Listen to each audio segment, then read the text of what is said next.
Yo, what's going on, guys? Welcome back to On the Spot Sports. I'm Jack, and I'm along with.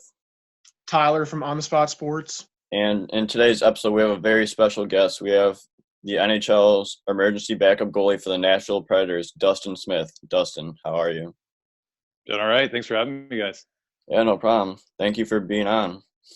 So, before we get this going, I noticed that your nickname's Bones. Why is your nickname Bones? Yeah. I don't know. Growing up, I've always kind of been the skinny kid on my team, and when I was playing college club, I kind of got the nickname Bones. It kind of started as D Bones and kind of evolved into Bones and then Bonesy. So it's kind of had its evolution over the years. But yeah, mostly just being the skinny kid on the team. Yeah, I feel that. Everyone always like you're so bony. You're Bones. I'm like, All right. yeah. So I guess I have that nickname too, kind of. Yeah. I mean, I guess there's definitely worse nicknames. Yeah, that's for sure. So, what's your like hockey background like? So, like, when did you start playing? What teams have you been on? And when did you start? Yeah, so I didn't really have much of a glamorous path, really. I moved to Nashville when I was about 10, started playing roller hockey, got into playing goalie right away, and then jumped onto ice not long after that. Eventually, I went and played high school, and then after high school, there wasn't really a lot of options for me, so I ended up playing college club with MTSU, and then that was pretty much the end of like my like competitive hockey playing. It just kind of turned into men's league after that. But I made some solid connections here in Nashville with guys that train with pros, and over the summers I would skate with a lot of guys. So once all this emergency goalie stuff kind of started emerging, like I had established an awesome relationship with the Preds during the lockout. So that's kind of how it really all evolved into being an EBUG. Yeah. So, what made you decide to be an EBUG, or was it just the connections that you made, and they just were like, you wanna be an emergency backup? Yeah, they just kind of asked. I mean, the rule, I think the rule was introduced in 2015, I want to say 15, 16 maybe. But yeah, goalie coach Ben Vanderklok reached out to me and he said, "Hey, we have this new emergency goalie rule. Would you like to be our emergency goalie?" And of course, I said yes. So yeah, it's been a fun ride. Yeah, for sure. So, I remember seeing in a YouTube video by Kane Van Gate when he tried out for the goal of a lifetime opportunity with the Florida Panthers, and you were actually a finalist for the Panthers emergency backup situation. So take us through that opportunity and everything that led up to it. Well, honestly, I just went down as a fun thing. I wasn't going to sign up. My friends and coworkers said that they were going to fill out an application for me, and I told them no, like I'll fill it out, like whatever. And I honestly didn't even think I was selected to even go to the camp. But I got an email, it was in my junk folder. I thought, whatever, I didn't make it, and then I saw that I was selected to go, and it was just kind of like a fun kind of casual thing. Go down to Florida, jump on the ice with some guys, run some drills, whatever. But yeah, so I sit down as a huge room full of goalies, and I put my bag down, and I kind of recognized Kane Van Gate's pads, and I was like, oh, like I wonder if that's him. And he came and sat down, and we chatted for a bit. Super nice guy, super chill. But yeah, I mean, such a fun experience going out, so many goalies, doing all these different stations and stuff like that, and just kind of decided to go have fun with it, and then ended up being selected as one of the finalists. So that's awesome. Like, what made you get ready for the tryout? Like, or did you have like any preparation at all, or did you just go in just not thinking about it and just play? Well, I ended up grabbing a handful of buddies that I had been playing hockey with, and I ended up talking to somebody about getting ice time. So I spent a few days just kind of running my own drills and kind of doing my own thing just to kind of get ready. Because I didn't want to go down there and like kind of embarrass myself. You know what I mean? Like I want to go down, like feel confident in myself and feel prepared. So I didn't do too much, but yeah, like I definitely did a little bit of preparing to go down there. Yeah, for sure. So what did you do like after you were selected as one of the finalists? Like did you practice with the Panthers or what did you do after that? So the entire competition, so we had the big main tryout, and then they cut it down to the two finalists. And honestly, like the whole experience after that, I went down with my dad, and he was sitting upstairs. They made the selection downstairs, where everybody was at. And all of a sudden, like, me and the other guy, Bill Ruggiero, he and I were just like rushed with media. We got cameras in front of our face, microphones, reporters, this whole thing, like it just evolved so quick. And everything after the selection was so awesome. The Panthers were so great with, they showed us around the entire arena. We got to meet staff. We talked to the radio people. We met coaching staff. Like they walked us around everywhere and they treated us so well. So awesome experience just in that. And then, the next step in the competition was a shootout during a game. They were playing the Montreal Canadiens, which, man, that place was packed. There were so many snowbird Canadian people just there, like, there for the weather and, enjoying a Canadiens game. But, yeah, stepping out for the shootout was kind of crazy because, you're standing in the tunnel getting ready to go out, this huge packed arena. And I forget who the shooters were. I think it was Marco Sturm and I forget who the other guy was. But yeah, it was crazy. Did you ever envision that experience for you would be like so memorable with like you said, all the cameras, all the microphones, all the reporters? How did you envision that experience would be like? Honestly, I didn't even think I was going to be selected as a finalist. I already had my bag over my shoulder ready to go home before they called my name. So, I didn't really have any expectations going into it. And, I had never been a part of anything like that. I don't think, I've even seen too many situations like that in sports. So, not a lot of expectations, not really understanding like, what was going to happen next, really. I mean, it was kind of, one interview to the next and, do this, walk over here, do that. So, I really just kind of tried to take it all in as it came because, it kind of started to get a little overwhelming for a second, but I was having so much fun with it. And, Bill Ruggiero was such an awesome guy too. So, being selected as a finalist with him, it definitely helped that he was a good guy too. Yeah, so that just seems awesome. Unreal stories. Explain the situation with you going in the tunnel and coming out against like Marco Stern and all them. Like, how was that? Yeah, so before we even went out there, me and Bill talked to Marco Stern. I can't remember who the other shooter was, but we're just talking with them, and they're like, yeah, let's go have fun, whatever. And we told them, we're like, we want you guys to try. Like, we're not out here putting on a show. Like, we want to play. This is our chance to like, kind of show what we got. And they come down so casual shooting. They might as well just be like waving to the fans as they come down and shoot. But yeah, standing in the tunnel, these fans are everywhere. They're all waving at us, saying hi. So kind of nerve-wracking waiting to get out on the ice because we had to wait for the refs and everybody to get off so that we can run out there real quick. And we were definitely under like a time constraint. We only had so long to be out there before they had to get the Zamboni on the ice. But yeah, I mean, once I stepped on the ice, it was, got kind of skating around a little bit, kind of got a little more comfortable, being on my feet, being on the ice, and was kind of able to settle in a little bit. Were you super nervous at that point before like you actually got on the ice?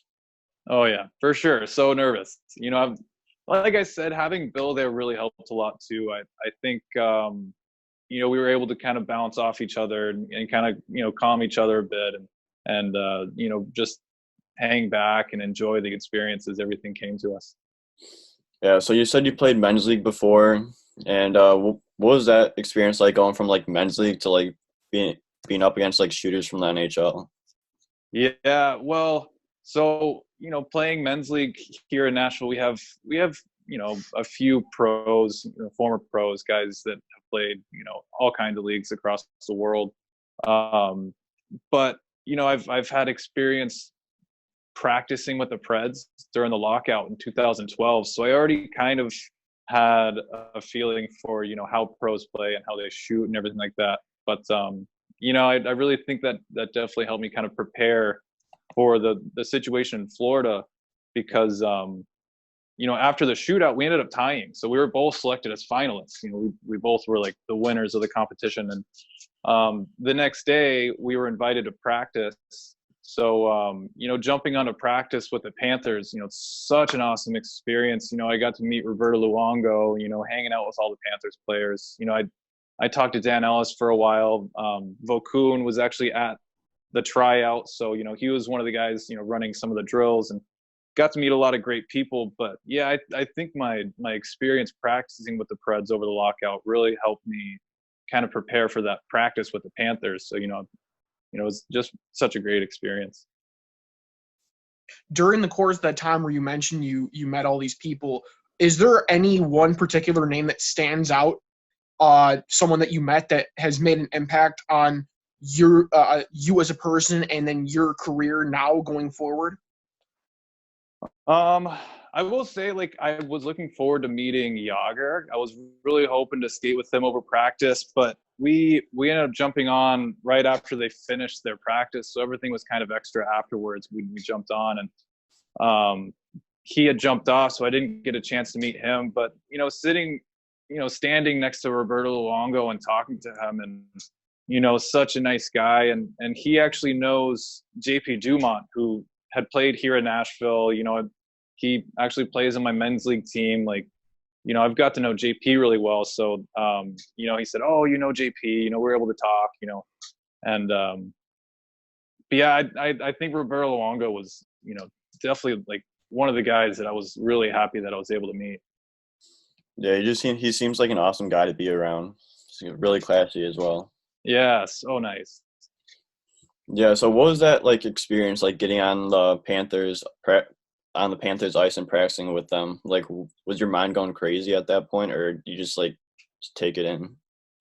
It was kind of a take it in kind of thing because I think at that point we had been rushed by a bunch of media and that had kind of calmed a bit. So, it was kind of nice to kind of slow down and but again, standing there on the bench while guys are wrapping up practice kind of, gives time for the nerves to kind of settle in. And, like I said, my experience practicing with the Preds kind of helped me stay calm through that. But, we're standing there on the bench and Sean Thornton skates by and he's like, "You guys signed that waiver, right?" He skates off. And we're like, Jesus, man, it's like sharks in the water waiting on these guys to come out here. But, yeah, it's kind of a similar situation. Once I stepped on the ice, was able to get in net and stop a couple of pucks. It felt great. Did the guys chirp any of you guys besides Sean Thornton? Not really. Once we got going and guys were more comfortable with this, because you can kind of tell they weren't really sure what to expect either. So, once we got in there and they saw, that we could stop some pucks, they were kind of chirping each other like, "Oh, you can't even score on this guy that, whatever." And it ended up being a lot of fun. A lot of those guys were kind of younger too. So, just fun guys to be around. Yeah. So when did you go full-time emergency backup with the Predators? So that happened, I think, the following season. I think that was still 2015 going into 2016 when they made the official rule. Like I said, I got a call and they asked me to be the emergency guy. But back then, the rule was still new. So there weren't a lot of, teams were still kind of figuring things out. And I think now, I've talked to other emergency goalies. Every team does everything so differently. But I will say over the years here in Nashville, at least, it's definitely evolved over the years. It seems to have gotten a little more refined, a little better every year. Yeah. So what was your experience like with Nashville? Just from the start to now? Honestly, when I first moved here in 2000, I was 10, 11 years old, and I had grown up a Bruins fan, and the Preds were still very new to Nashville. I think they came here in '98. The city still was growing as a hockey town. and the Preds really helped push that. And they did a great job, creating this hockey culture here in Nashville, which has grown so much over the years. And being fortunate enough to have skated with a lot of Preds over the years, and being involved with the organization like I am now, Nashville is just they've been so great. To me, in the small situations that I've had, and to the fans, and really just to the sport in general, growing hockey, from the bottom up, it's been great. What's been your most fond memory of all your time spent with the Nashville Predators up to this point? I gotta say it's the lockout. I mean, the lockout really was a huge pivoting point for me, in my life as a whole, because I was just kind of a Joe Schmo at that point. I wasn't playing college club anymore. I was just playing men's league. I was lucky to get in some summer skates with Tim McAllister and the guys he was skating with. So when the lockout happened, they were so welcoming to me being there. I mean, I don't think anybody really questioned why I was there. They were just so happy to have me there every day, and skating with them every day. I really felt like I was a part of the team, like there'd be situations talking to Shea Weber, and I would say something like, "Oh, you guys," he's like, "No, Bonesy, we like you're a part of us." I'm like, it's such a cool feeling. I think it was almost 3 months of skating with these guys just about every day. So yeah, that's definitely the biggest, the best moment that I've had with the Preds. Yeah, it's such a cool thing that you're considering the we part of the Predators. Just unreal. Yeah, so how do you become an emergency backup goalie, or is it just the connections you make that makes you a EBUG? It's kind of the connections that you make, but like I said earlier, each city is different. Team to team, they handle it so differently. And I know you guys have probably seen different teams doing tryouts. I know New Jersey had held tryouts for their EBUGs. LA. I don't know any other teams that have held tryouts for their emergency goalies, but some of these markets don't really have a lot of people to pick from. So it kind of comes down to who kind of hearsay almost, but like I said, each city's very unique in how they select their guy, and how it kind of happens. Yeah, so how do you get those connections? Was it just from playing men's league and being in the Nashville area? For me, it was, going back to the lockout, I had established a pretty good relationship with the Preds then. I feel like that's kind of a common theme with other emergency goalies too, because I've heard similar stories, during the lockout, they had an opportunity to skate with the team, and they established their relationship that way. But other emergency goalies, like here in Nashville, we have 4 guys that are listed, and it's just kind of who knows the goalie coach, or who has known players through the team, or knows people in the head office, or it just kind of becomes more of who you know.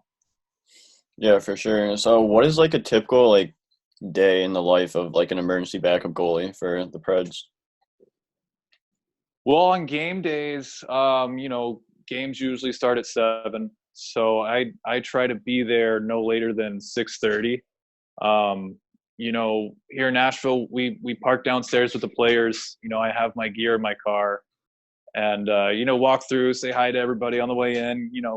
You go there so many times, you end up seeing familiar faces, and talking to the same people, and so usually I like to get there and watch warm-ups. I usually end up standing over on the away team side.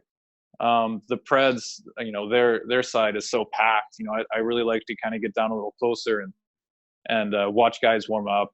I like watching the goalies and seeing what kind of routines they have. I like watching the shooters and kind of see the release off their stick, and kind of get a feel for what if, what I mean? I try to get in that mental space of that I'm here for a reason, that I'm not just a not just an everyday fan. So, yeah, after warm-ups, I like to take a lap around the arena. I usually go counterclockwise every time just to keep the consistency. And then, yeah, and then it's just kind of sit back and enjoy the game. I know other emergency goalies still get seats, in a press box. Here we get a couple tickets and they're in the same seat every time. So get to sit down in my seats and enjoy the game. That's awesome. What's a typical practice day for you? So practices are pretty inconsistent. Other teams, they have their guy that come in, almost every practice. Other teams, their emergency goalies never even get to sniff a practice. I think not this past season, but the season before, I ended up getting the call a lot to come in and practice, just to kind of, give Pekka or UC a day off of practice, or, injury skates, guys coming back from injury, skating with those guys. Sometimes they'll have just a practice with guys that they feel they need more ice time. So I'll get a call for that. But it's usually a text message from Benny, the goalie coach, and he'll just say, "Hey, we need you for practice tomorrow at 10. Can you be there?" And I always say yes, because no way I'm passing that up. And then, show up to the rink. I try to get there, no later than 30 minutes before, and just kind of get ready, jump on the ice, and get it going. Yeah. So who has been the hardest shot that you've faced? Like the hardest, like slap shot, or like the hardest, like to stop? Let's go slap shot. Well, I mean, obviously, practicing with Shea Weber, the guy's got an absolute cannon. I mean, I've seen the guys do some ridiculous things to a puck that I've never seen anywhere else, where, during the lockout, he just so casually, like, just took a slap shot. We're just skating around. We're not even, like, doing anything. And, breaks the puck over the crossbar, like, splits it right in half. And then, of course, I've seen the guy break 2 panels of glass, like, just shooting a puck, like, not even doing anything on purpose, and, breaking glass. And then, of course, there was one summer skating with him and Seth Jones, and, he was taking a few one-timers and ended up missing the net a couple times. And, we had to stop the drill because he put the puck through the boards. Like, the guy had such a hard shot. It was ridiculous. But, yeah, he definitely had the heaviest shot. I mean, I remember we were playing rebound game, and he had taken a shot and it hit me in the thigh, and like I felt my thigh ripple all the way to the back. Like it was so heavy, man. It was ridiculous. Dang. Just imagine you have to stand in front of that too. It's crazy. Yeah, right. Yeah, like major props to these NHL goalies who do that on a day-to-day basis. I couldn't imagine. Whenever he winds up for a shot, you just let him have that shot. Like every time. Yeah.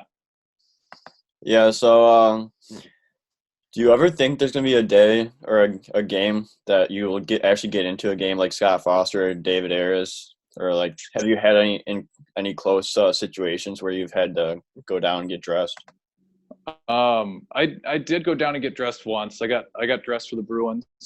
Tuukka had taken a puck to the throat. It was in the first period, and the rule was still pretty new. I wasn't even given my own tickets at the time yet. I just so happened to have Pekka's tickets, and I was joking around with the head of hockey operations for the Preds, and it's like, "Oh, do you guys need me down there? Like, I'm here, whatever." And he was joking back, like, "Oh, that'd be funny." But I'm standing there with my friends during intermission, and I get a call, and he says, "Hey, we need you to come over here and get dressed right away." And I turn to my friends and I say, like, "Hey, I'm going to go be the backup goalie for the Bruins. I'll see you guys later." And they thought I was joking until they realized, holy cow, like he's gone. Like, he really is serving as the backup right now. But that's the closest call I've had. I know in Nashville, the Winnipeg Jets were in town, and there was an emergency situation with them, and I just so happened to be out of town. I was in San Diego, and I'm getting text messages like, "Hey, where are you? Like, we need you, whatever." And I'm like, "Are you kidding? Of course I'm not there." We had another emergency goalie there because I was out of town. So those are the only two emergency situations that we've had here in Nashville so far. So, whenever I'm packing my bag for the game, I like to kind of think like, okay, what if, this could be the day, whatever. But, as a goalie, like you never want to see another goalie get hurt, which is what it takes for me to end up in a game. Like not even just one, it takes two injuries. So, it's kind of a unfortunate situation to be thrown into, but, will it ever happen? Who knows? It's super rare. It's kind of a crazy emergency situation, but, the rule's in place for a reason. So, I mean, the possibility is always there. What was going through your mind? Like, what were you feeling when you got that call saying, hey, we need you for Boston? Like, what was your first initial reaction and thought process? Oh man, I was so nervous. It went from a joking around thing to all of a sudden it was very real. And, just walking through the concourse to get over to the elevator to go downstairs, was just a crazy experience in itself because, I had no idea what to expect. And getting down there, it definitely seemed like both teams didn't know what to expect either because, it was a very hectic situation, nobody really knew exactly what to do. There's people on the phone with the NHL, basically walking them through, what they're supposed to do. So, yeah, definitely a crazy experience. A lot of emotions going through my head at that time. So, but yeah, just another really great experience. Were you able to get on the bench during that time, or did you stay in the locker room area? No, they had me stay in the locker room. So originally they told me just to sit in the locker room, and I'm like sitting there by myself, with my bottoms on, no TV or anything. And then finally somebody was like, I mean, if you want to go out in the hallway, there's a TV out there, you can watch the game. So, I ended up spending most of the time in the hallway. And but during the second intermission, the team came back in, they all did their thing. I tried to kind of stay out of the way, let them do everything. But, guys were still coming up like, hey, thank you so much. We really appreciate it. Chara shook my hand at least 17 times, said thank you so many times. It's crazy looking up at a guy like Chara and, he's shaking your hand saying thank you. And it's like, your hands are massive, man. You're welcome, I guess. But, yeah, definitely a crazy situation to say the least. Yeah, and you're probably looking up at Char being like, oh, you're welcome. Yeah, right. The guy was huge. Yeah, and he's a tall guy. Yeah. So, what's your relationship with Pekka, Rinne and UC Saros? Do you talk to them, and are they good guys like you always see on TV? Yeah, so Pekka's got to be one of the nicest people that you can ever meet, and I think everybody will say that about him too, and it's because it's true. I mean, he really is such a nice guy. But I got to know him and Chris Mason during the lockout. When I first walked into the room for that whole situation, I had no idea where to sit. I felt kind of out of place, and right away they made me feel so welcome. They said, hey, come over here, sit with the goalies. They introduced themselves. Of course I know who they are, but got to know them really well that summer. And I got to know Pekka really well that summer too. So we kind of became friends and, kind of kept up for a while. And, so, when UC, came to the Preds, I mean, he immediately was taken under Pekka's wing and, he's such a nice guy too. I mean, he's kind of quiet, but, super nice kid. And, but really talking to either of them, you start talking goalie gear and they open right up, I feel like most goalies get really into gear. So, I mean, that's kind of a common ground that, you can talk to almost any goalie about goalie gear because they all love it so much. But, yeah, I mean, talking to UC about, and Pekka too, about goalie gear, it's always just good talk. Yeah, for sure. And Pekka scored a goal too. Yes. Oh my God. I was so excited for him because he's had a couple other opportunities too. And, I would text him after games buddy, you almost got it. I'm waiting for you to score that goal one day. And, I was in Toronto. I was actually doing this thing with with Pavel Barber, and I was up there with a couple other friends. We were just like filming some stuff, having a good time. And we're watching, man, and like Ekko ends up scoring a goal, and we're all looking around like, no way that just happened. Like, it was unreal. I was so happy for the guy. But yeah, that was you can definitely you were watching too, I'm sure. Yeah. But yeah, I mean, that's a huge moment for him in his career. You can see just how happy he was just right after he scored. So it was really cool to see that, and really happy for him. Yeah, even though it was against the Hawks, it was still really cool to see, and I'm not going to complain about any goalie scoring. Yeah, right. I mean, if somebody scored on the Preds, a goalie goal, I think I would still have to tip the hat too. Like, that's just awesome. Yeah, doesn't happen often. No. So you said you're filming with Pavel Barber. So like, how is that? How is Pavel Barber? Because I watch a lot of his videos, and I've seen you in some of his videos. So like, how is that?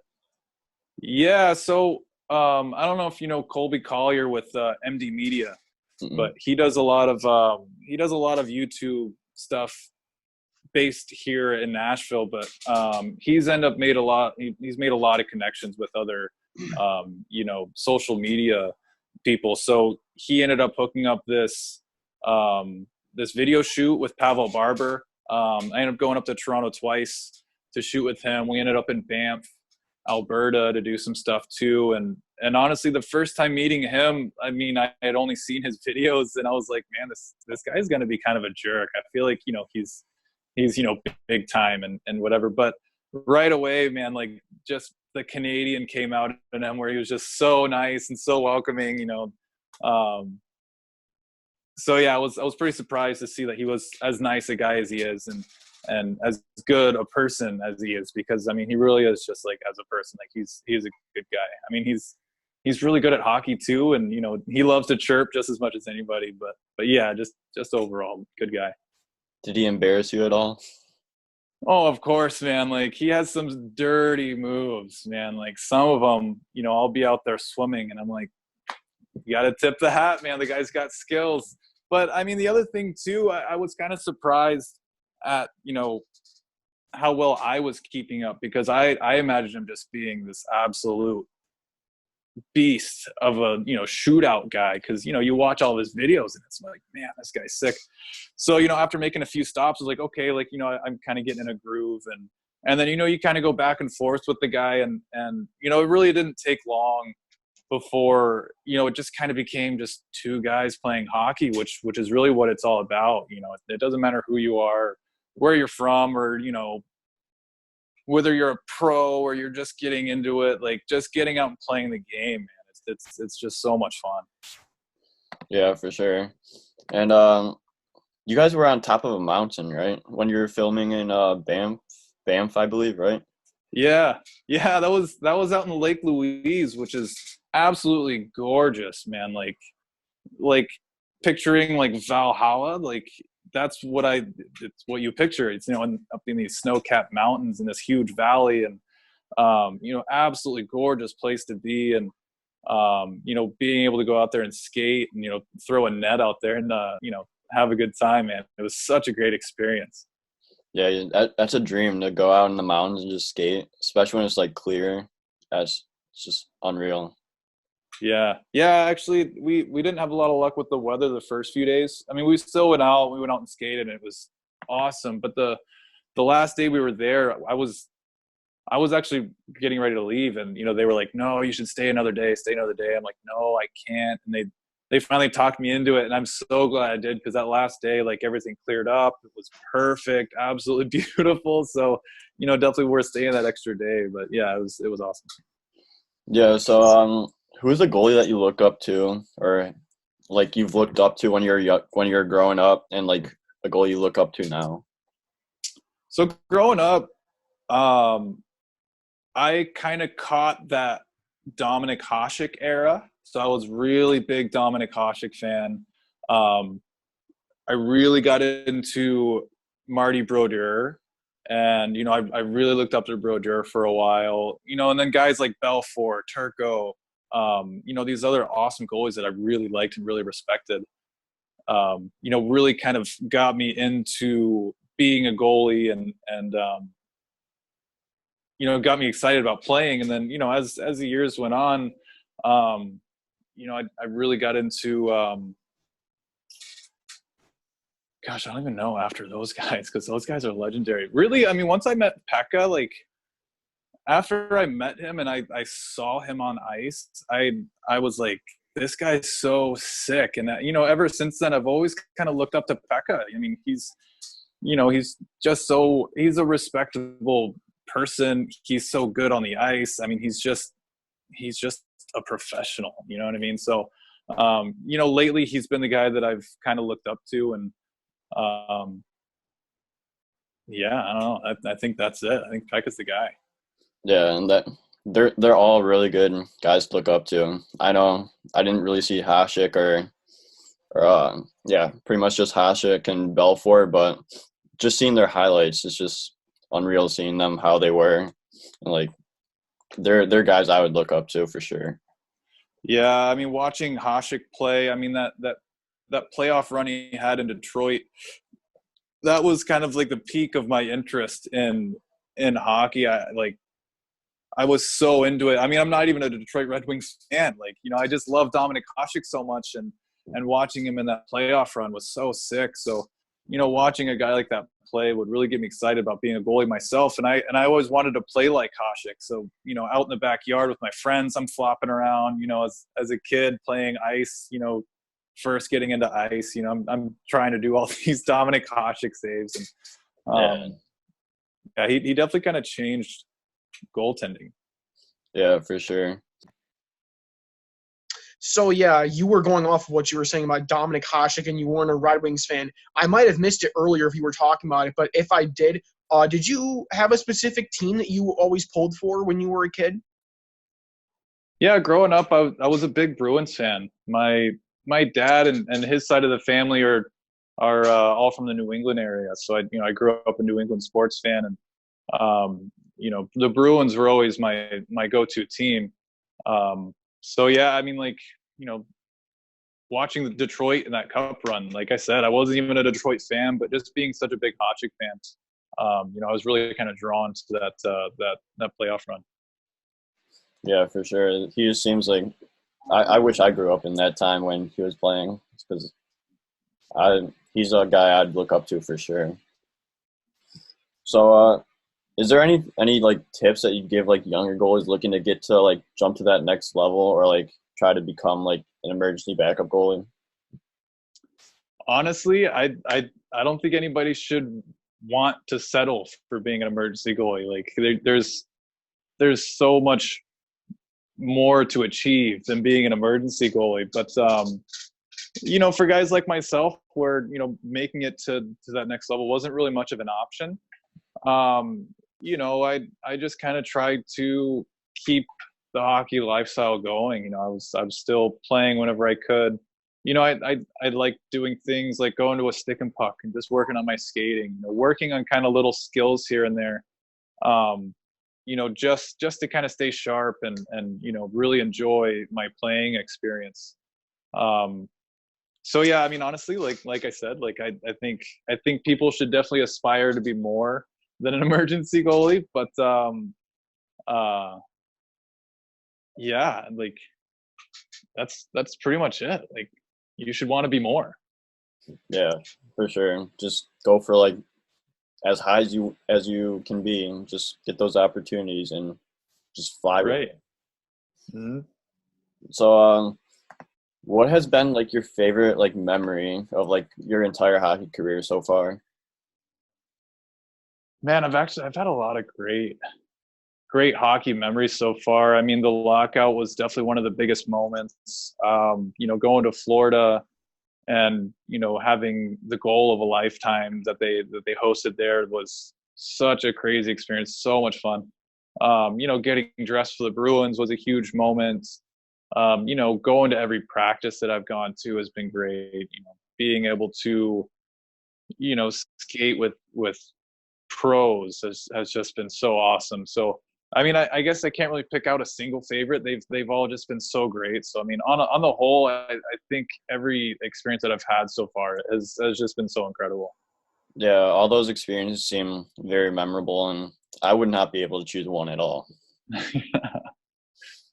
Yeah, so before we end this, do you have any like cool or like interesting emergency backup or like situations or like stories or like anything in your hockey career that you like to share? Oh man, can't really think of anything off the top of my head right now. I mean, I will say, there was one summer, going out to practice. It was still a small group. It wasn't a full team yet, but there was, James Neal had just been traded. I forget if he was in Calgary or where he ended up, but he was down for the summer. We're just running some drills, and he ends up smoking me right in the balls, man, like so hard too. And I tried to like keep the drill going, but I got to the point where I had to get out of the net and like kind of collect myself. And he skates by, he's like, Bonesy, like, what's the deal, man? I'm like, dude, you hit me square in the nuts. He's like, well, why didn't you let it in? I'm like, I'm not gonna let it in, one, but two, like, I'm over here dying. Like, thanks, buddy.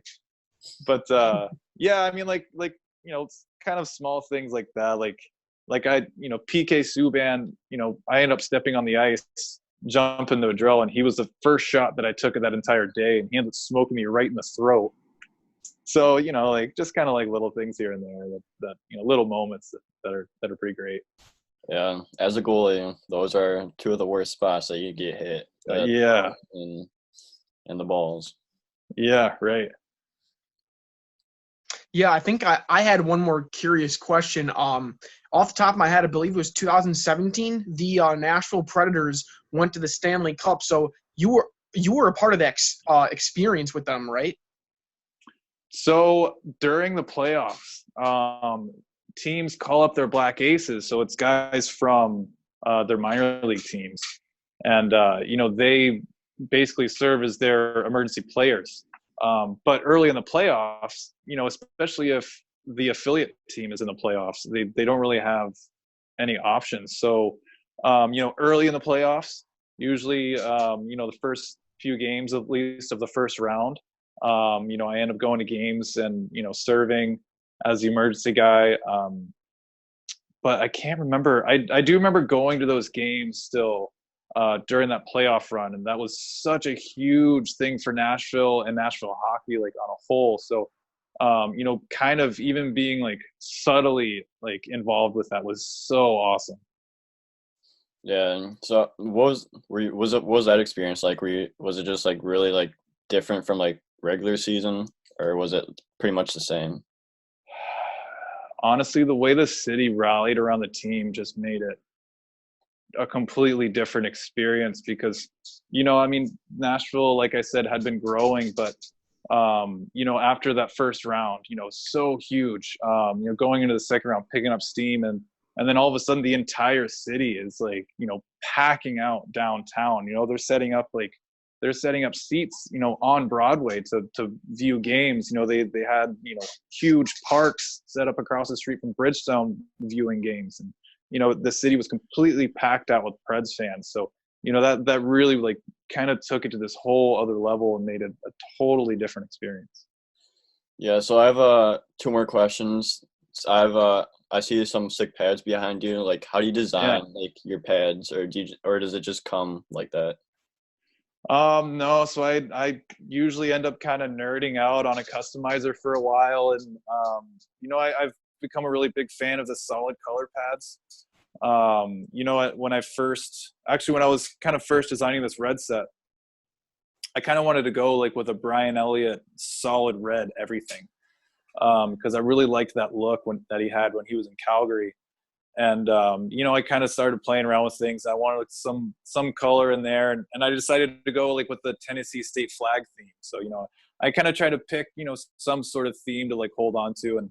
And then, my Pred set here, I have my practice jersey. It's a navy jersey with a, Preds logo on it. So I really wanted to kind of match the jersey because, that's really kind of where I spend most of my time is in a practice jersey. And, so yeah, like I just wanted to kind of match everything up with that. But with this set, I ended up taking a picture of Pekka actually and photoshopping this color scheme over his pads to see what it would look like. And this is what I came up with. And I was like, that's sick. Like that's what I'm going with. I really like those. Those are both really sick setups. Yeah, thanks, man. Yeah, so my final question is I've seen your Instagram and you have some pretty sick shots of like just like you practicing. Like, do you have like your own personal photographer or something like that?